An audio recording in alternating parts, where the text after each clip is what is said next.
word and the word is infidelity.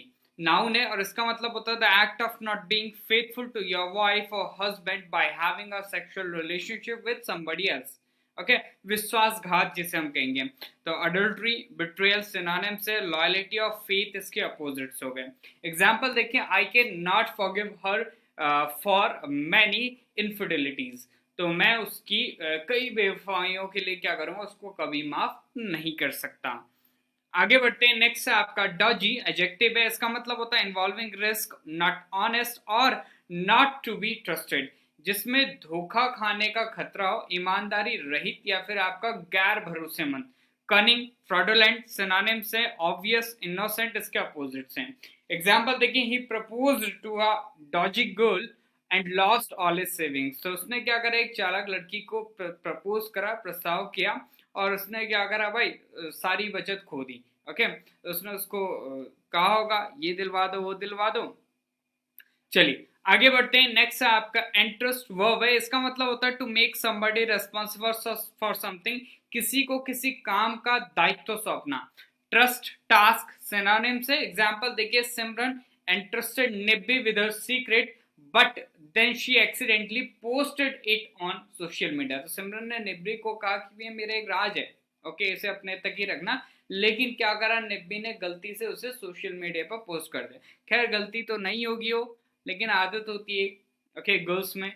चलिए आगे बढ़ते हैं. नेक्स्ट है आपका रेटिफाई वर्ब है, इसका मतलब होता है to make an agreement officially acceptable by voting for और साइनिंग इट.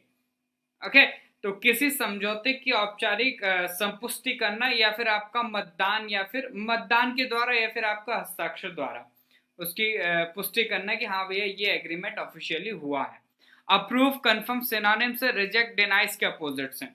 एग्जांपल देखिए, the decision will have to be ratified by the executive board. तो जो निर्णय है ना वो कार्यकारी बोर्ड द्वारा अनुमोदित किया जाना होगा, मतलब उसको मतदान या फिर हस्ताक्षर द्वारा जो वर्किंग आपकी कमेटी होगी उसके द्वारा अप्रूवल देनी होगी उसको. That is ratified. नेक्स्ट है आपका ट्रैम्पल वर्ब है, इसका मतलब होता है टू वॉक ऑन समबडी और समथिंग एंड डैमेज और हर्ट हिम और हर इट. ओके, किसी को कुचलना, रौंदना. चैम्प, स्टैम्प सिनोनिम से. एग्जांपल देखिए, the boys trampled on the flowers. Okay, तो लड़कों ने क्या करा, फूलों को रौंद दिया और उन्हें डैमेज कर दिया. आगे बढ़ते हैं. नेक्स्ट है आपका हार्मोनियस. एडजेक्टिव है, इसका मतलब होता है friendly, peaceful and without disagreement, दोस्ताना, शांतिपूर्ण और बिना किसी असहमति के. यूनाइटेड, पीसफुल सिनोनिम से. डिस्कॉर्डेंट, हॉस्टाइल इसके अपोजिट्स हैं.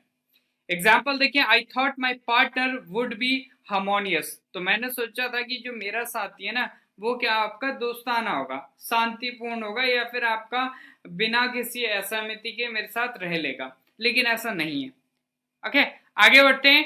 नेक्स्ट आपका एसेंस. नाउन है, इसका मतलब होता है द बेसिक और most important quality of something. Okay, सार तत्व या फिर किसी वस्तु की मूलभूत और सर्वाधिक महत्वपूर्ण विशेषता.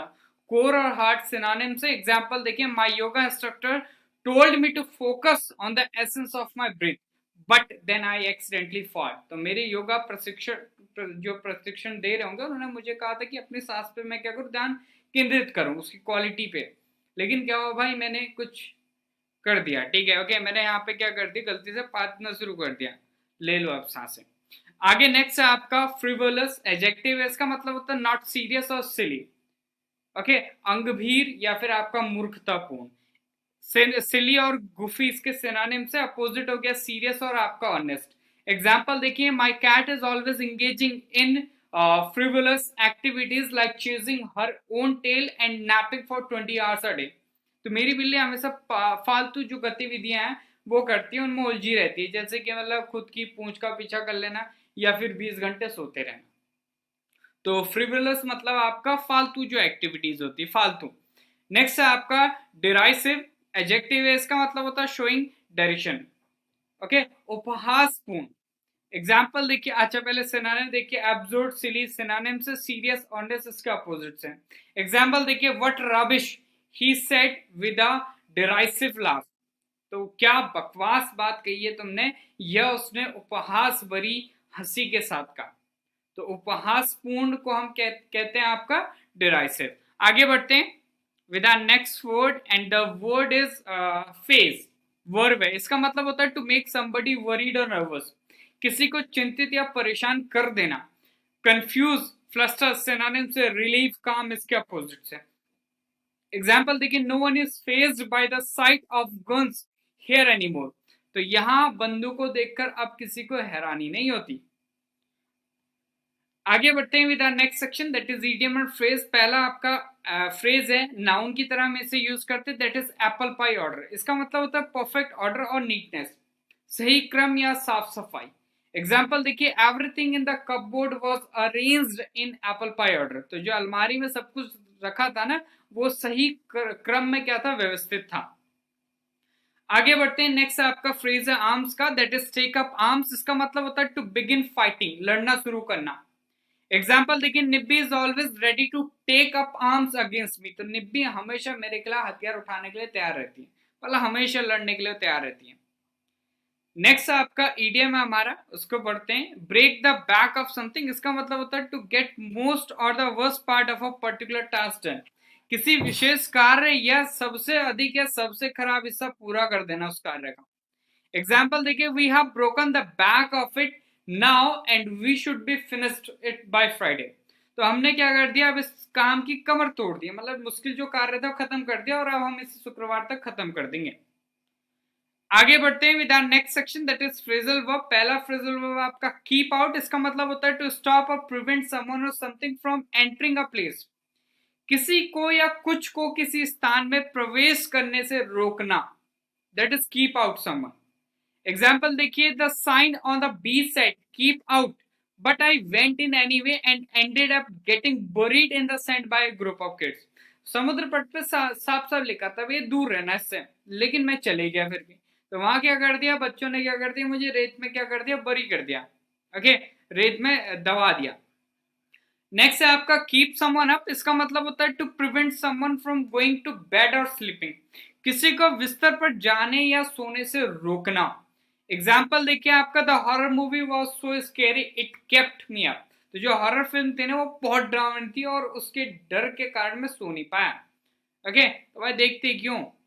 आगे बढ़ते हैं, नेक्स्ट फ्रेजल वर्ब आपका कीप समथिंग अप. इसका मतलब होता है to make something continue at its present level and not allow it to fall.